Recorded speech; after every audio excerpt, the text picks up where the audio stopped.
Management of cash क्या होता है? देखिए, कैश की एक प्लानिंग है, कैश का एक मैनेजमेंट है कि आपके पास जो कैश है वो एक पर्टिकुलर टाइम में कितना होता है, कितना आता है, कितना जाता है। जैसे हम कैश फ्लो करते थे कुछ वैसे ही मान लीजिए। ये वाली रिक्वायरमेंट, ये वाली प्लानिंग मेरे लिए बहुत जरूरी है, क्योंकि देखिए सारे फाइनेंशियल मैनेजमेंट आप कर लोगे तो सब में आपको कैश की रिक्वायरमेंट पड़ेगी। आप इन्वेस्ट करोगे, डिविडेंड दोगे, इंटरेस्ट लोगे, इंटरेस्ट दोगे, सब में पैसा चाहिए। ऐसा तो है नहीं किसी को इंटरेस्ट देना है तो उठा के आप फर्नीचर दे दोगे, उठा के स्टॉक दे दोगे, ऐसा नहीं होता। सारा कुछ आपको कैश की फॉर्म में देना पड़ता है, तो इसलिए उसका मैनेजमेंट भी करना होता है। और उसका मैनेजमेंट के लिए क्या सिस्टम है कि जितना पैसा आ रहा है देखिए आप एक पर्टिकुलर टाइम में, और जितना जा रहा है उसके हिसाब से देखिए आप पे कितना रहता है। तो ऐसा तो नहीं है कि आप जितना का माल बेचोगे सारा पैसा आएगा। कुछ उधार भी बेचते हैं, जितना खरीद रहे हो सारा पैसा दे रहे हो आप। कुछ क्रेडिटर उधार भी रहते हैं, कुछ खर्चे भी उधार रहते हैं, कुछ इनकम और भी आपकी अक्रूड रहती है। तो उसके अकॉर्डिंग हमें चलना है। तो सबसे पहले क्या करना है हमें, इसका फॉर्मेट जो है, सबसे पहले आपको ओपनिंग कैश लेना है। यानी जब जितना भी जो भी पीरियड आप बना रहे हो, मोस्टली आपका जो बनता है वो मंथली बनेगा। तो मंथली मतलब कैश इन द बिगिनिंग। और इसके बाद जितना भी आपका इनफ्लो होगा वो सारा आप ले लोगे ड्यूरिंग द पीरियड। इनफ्लो में मोस्टली सेल्स आता है, जिसमें मैं कैश सेल्स बोल सकता हूँ, ट्रेड सेल्स से तो पैसा आएगा नहीं। इसके अलावा रिसीव फ्रॉम डेटर्स आता है, और बहुत रेयर केस में और कहीं से पैसा आता है बिजनेस के अंदर। तो ये दो चीजें हो गई। और जितना भी हो जाता है इसके बाद इसमें से माइनस कर देते हैं सारा आउटफ्लो। तो आउटफ्लो के बहुत सारे एक्सपेंसेस होते हैं बेटा। पेमेंट टू क्रेडिटर, सबसे पहले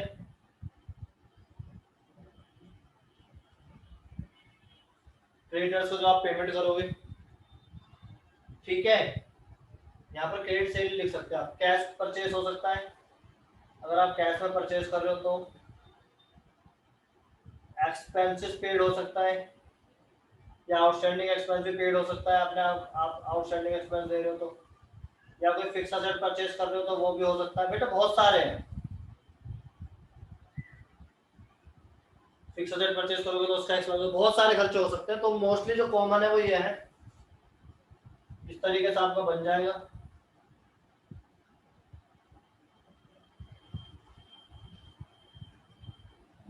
ये जो लास्ट के 4-5 चैप्टर है ना, बहुत आसान आसान है, फटाफट हो जाएंगे। फिर आपका एक क्लोजिंग बैलेंस आ जाएगा। अब ये वाला जो क्लोजिंग बैलेंस है ये नेक्स्ट मंथ का ओपनिंग बनेगा, फिर ये सिस्टम चलेगा, फिर यहाँ का क्लोजिंग, उससे नेक्स्ट मंथ का ओपनिंग बनेगा। तो ये सिस्टम हमारा चलता है। और फिर इसे कैसे करना है क्वेश्चन के थ्रू हम समझते हैं। ठीक है बेटा, ये क्लियर हो गया। तो देखिए बेटा, आपकी बुक का पहला क्वेश्चन है, 6 महीने का मुझे बनाना है। तो जनवरी, फरवरी, मार्च, अप्रैल, मई एंड जून।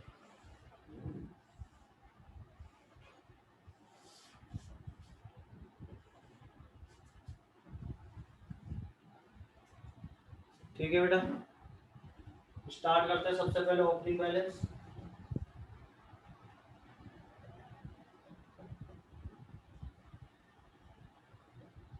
ओपनिंग बैलेंस जनवरी में जो आपको दे रखा है 40,000 है। 40,000 रुपये से आपने स्टार्टिंग करी है।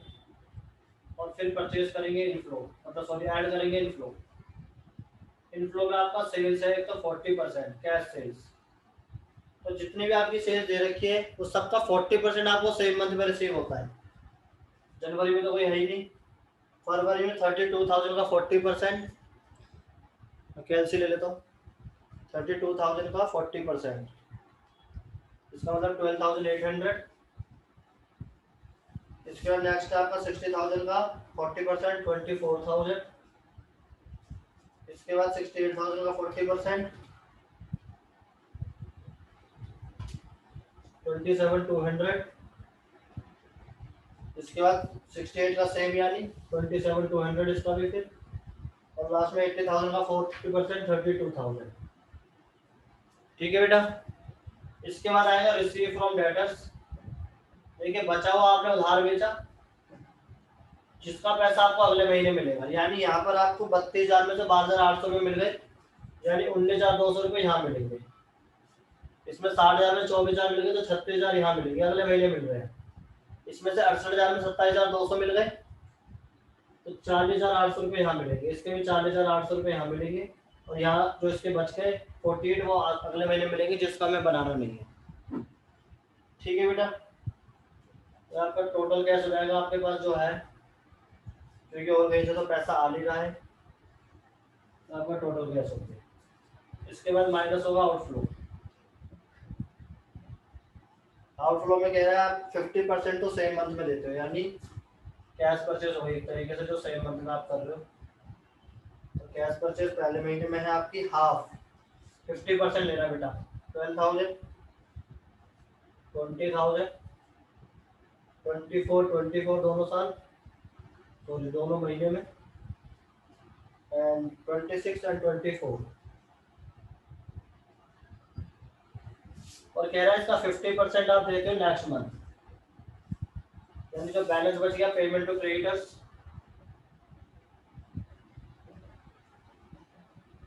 इस महीने में तो क्रेडिटर्स को कोई पेमेंट नहीं करी क्योंकि पहला महीना ही था आपका। इसका 50% यहाँ दोगे, यानी 12,000 बचा, ये सेम अमाउंट आएगी क्योंकि 50% ऊपर है और 50 नीचे आ गई। इसके अलावा आपका जो एक खर्चा है वो मैन्युफैक्चरिंग कॉस्ट है, जो हर महीने में आप 8,000 देते हो और हर महीने पेड कर देते हो।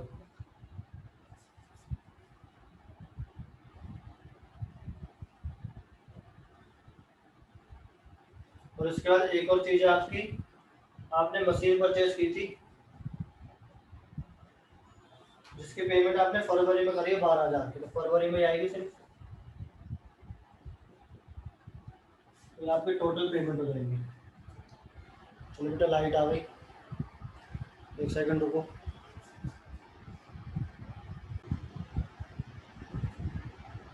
बारह 24 32 52, ये हो गया आपका 52, ये हो गया आपका 56, ये हो गया आपका 58, ये भी 58। अभी ऊपर वाला होएगा नहीं, पहले आपको यहाँ निकालना पड़ेगा बैलेंस, जिसको हम बोलते हैं क्लोजिंग बैलेंस। दिख रहा है, दिख रहा है, तो आप इसे क्लोजिंग बैलेंस बोलोगे। ए माइनस बी 20,000 बचेगा, इस 20 को ऊपर उतारोगे यहाँ पर, ये बन गया 32,800, और यहाँ माइनस का आएगा फिर आपका बैलेंस, यहाँ जाएगा आपका 19,200 माइनस का, फिर 19,200 माइनस का होगा, तो 19,900 तो 24 प्लस का, और फिर यहाँ पर आ जाएगा आपका 28 माइनस का, फिर ये 28 माइनस का,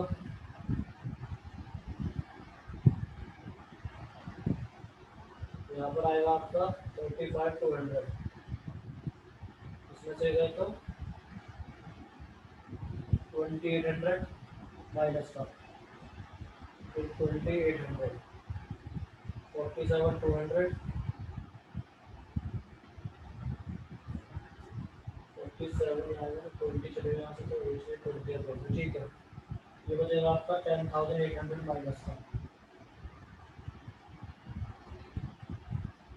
10,800, 62 4,000,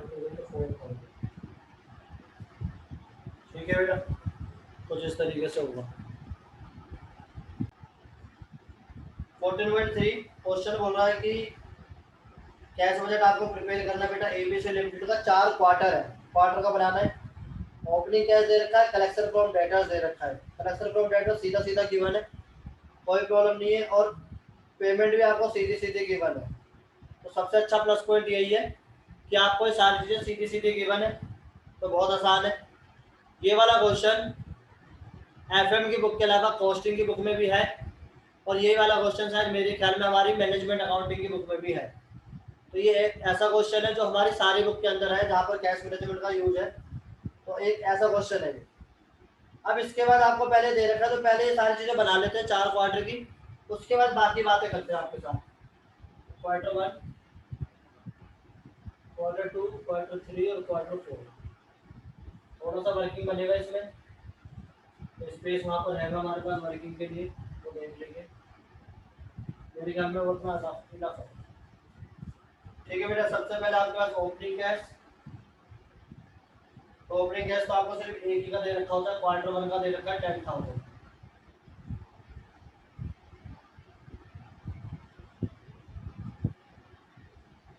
इसके बाद रिसीव फ्रॉम डेटर्स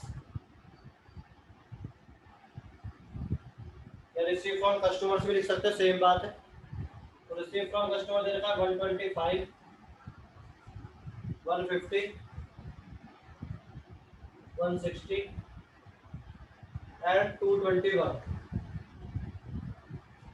तो आपका टोटल रिसीव आ जाएगा।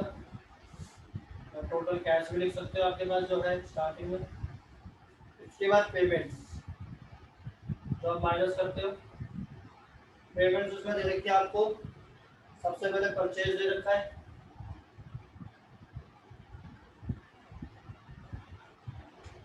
और परचेज के बारे में ऐसा कुछ नहीं है, तो पेमेंट सीधी सीधी है बेटा। ये 20,000,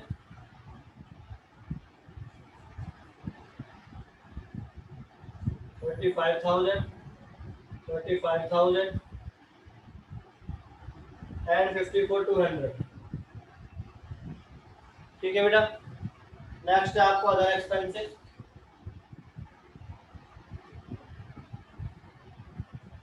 जिसके अमाउंट है 25, 20, 20, 17, 25, 20, 20, 17। इसके बाद salary and wages,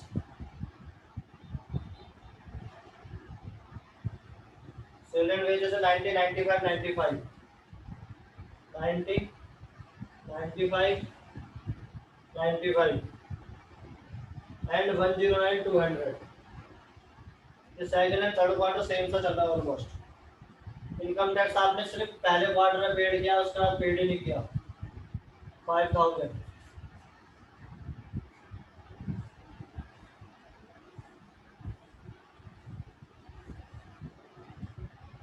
and last one is machinery. Machinery आपने परचेज की है 20,000 की लास्ट में, तो आपकी पेमेंट हो गई टोटल। इसे आप लिख सकते हो टोटल पेमेंट्स। ठीक है बेटा, तो ये आपकी 50, 140 और यह है 135। फिलहाल तो ये दिख रहा है, चलो इसका भी टोटल कर लेते हैं। जो हो गया आपका 150, ये भी सेम है तो 150, और ये आपका लगाएगा 54, 61, 71, 180, 2,00,400। चलिए बेटा, अब सबसे बड़ी बात क्या है, आगे बढ़ते हैं क्वेश्चन। पहले यहाँ पर आपका क्लोजिंग बैलेंस निकाल लेते हैं, जो कि आपका करेक्ट क्लोजिंग बैलेंस नहीं है। यहाँ पर 5,000 आएगा माइनस का, ए माइनस बी करेंगे। ये ए है हमारा और ये बी है, तो ये आ गया हमारा ए माइनस बी। अब क्वेश्चन क्या बोल रहा है ये देखिए। क्वेश्चन कह रहा है बेटा, the company desire to maintain cash balance 50,000। Company को कम से कम 15,000 रुपए मिनिमम रखने ही है कैश बैलेंस, और हमारा बैलेंस पहुंच गया माइनस में 5,000। इसका मतलब हमें 20,000 रुपए और चाहिए।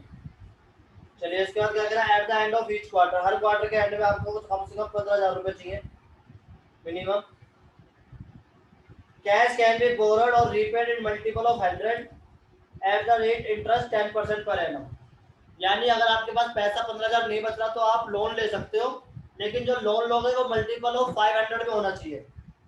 यानी आप लोन लोगे तो 500, 500 के बाद 1,000, 1,000 के बाद 1,500, 1,500 के बाद 2,000।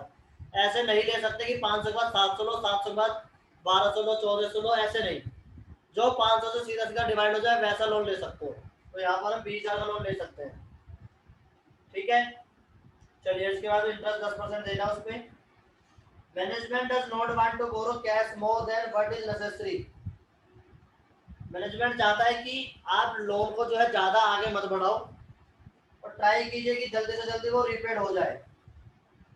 ठीक है बेटा। In any event, loans can not be extend beyond 4 quarters. तो कह रहा है किसी भी कीमत पे आप 4 क्वार्टर से ज्यादा आपको लोन नहीं बढ़ाना, खत्म करना है।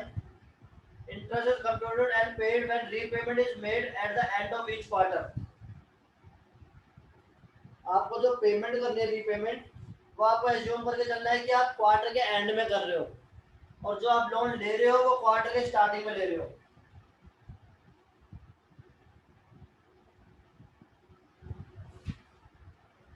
ठीक है बेटा,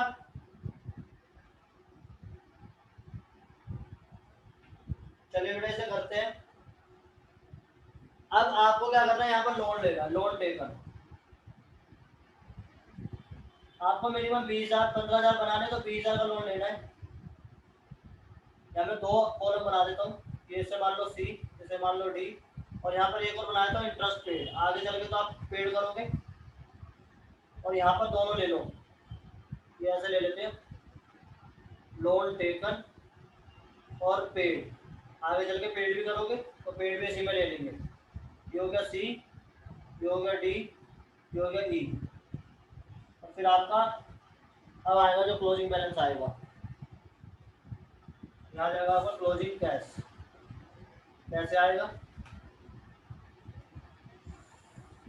सी माइनस या प्लस डी, और ई तो माइनस ही होगा, कैसे होगा। ठीक है बेटा, तो यहाँ पर तो इंटरेस्ट कोई है नहीं, आपने लोन लिया है, तो 15,000 बचा। अभी 15,000 ऊपर आ जाएगा, तो आपका हो गया 165, और 165 में से 150 गए तो 15,000 ही बचा। तो आपके पास कुछ एक्स्ट्रा नहीं है, तो इसका मतलब आप ना रीपेमेंट कर सकते हैं और ना आप लोन लोगे हो। फिर ये 15,000 दोबारा ऊपर जाएगा, तो आपका हो गया 175, और आपके पास अब बचे 25,000। देखिए जब ये 25,000 बचे, तो यहाँ पर आपका पॉइंट है, यहाँ पर मुझे समझना है मैं मैक्सिमम कितने रुपए लौटा सकता हूँ, ये बताइए मेरे को। आप कमेंट कीजिए, मैक्सिमम कितने रुपए लौटा सकता हूँ, बताइए।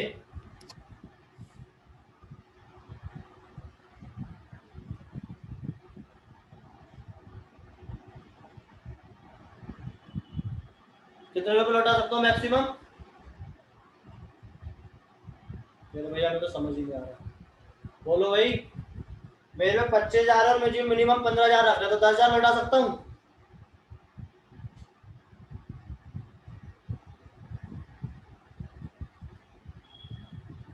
अब देखिए बेटा, 10,000 की जब पेमेंट आप करोगे, तो जब आपको पेमेंट करनी है तो फिर इंटरेस्ट करनी है। अब 10,000 के अंदर इंटरेस्ट भी होना चाहिए, और आप मल्टीपल ऑफ 500 में पेमेंट भी करोगे। ऐसा क्वेश्चन में लिखा हुआ है कि आप जब कैश बोरो करोगे या रीपेड करोगे तो मल्टीपल ऑफ 500 में ही करना है। यानी आपके पास पहला ऑप्शन जो है ऑप्शन 1, आप मैक्सिमम रीपेड कर सकते हो 9500 रुपए। पूरे 10,000 तो कर नहीं सकते, क्योंकि आपके पास 10,000 रुपए ही है और आपको इंटरेस्ट भी देना है। तो अगर 100 रुपए भी इंटरेस्ट बनता है फॉर एग्जाम्पल, तो आप 10,000 100 रुपए में कहां से लाओगे 100 रुपए? तो इसलिए हम ज्यादा से ज्यादा अगर पेमेंट कर सकते हैं प्रिंसिपल की, तो 9500 कर सकते हैं। अब जो प्रिंसिपल लौटा रहे हैं उसी पे सिर्फ इंटरेस्ट देना है।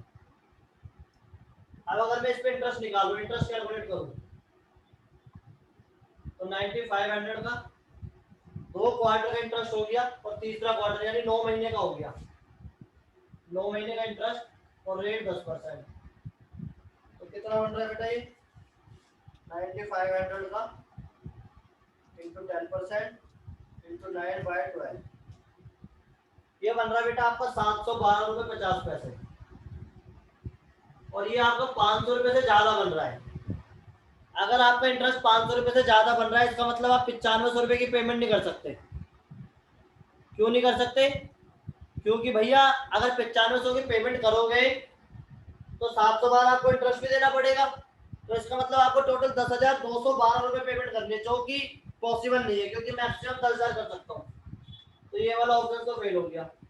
ऑप्शन 2, 9,000 की पेमेंट करें तो 9,000 में सही हो जाएगा करेक्ट, क्योंकि 9,000 में मैक्सिमम इंटरेस्ट कितना आएगा?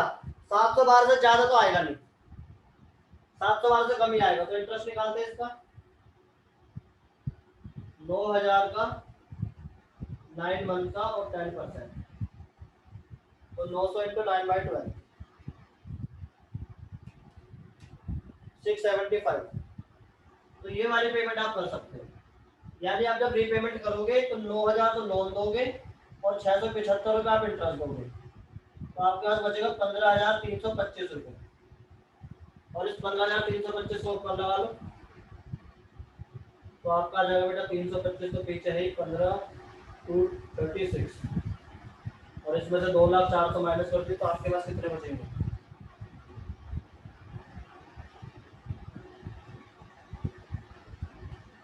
35,925। अब आपको 15,000 रखने, इसका मतलब आप 20,000 से भी ज्यादा रुपए है आपके पास, 20,000 से भी ज्यादा रुपए है जो आप पेमेंट कर सकते हो। और आपको करनी कितनी? 9,000 तो प्रिंसिपल आप लौटा चुके हो, इसका मतलब आपको मैक्सिमम प्रिंसिपल 11,000 लौटाना है, जो आप इजीली लौटा सकते हो। और 11,000 में पूरे साल का इंटरेस्ट लगेगा, तो 1100 इंटरेस्ट लग गया, तो आपके 12,100 रुपये माइनस हो जाएंगे, तो आपका क्लोजिंग कैश बचेगा 23,825। इस तरीके से होगा बेटा। ठीक है, क्लियर हुआ थोड़ा?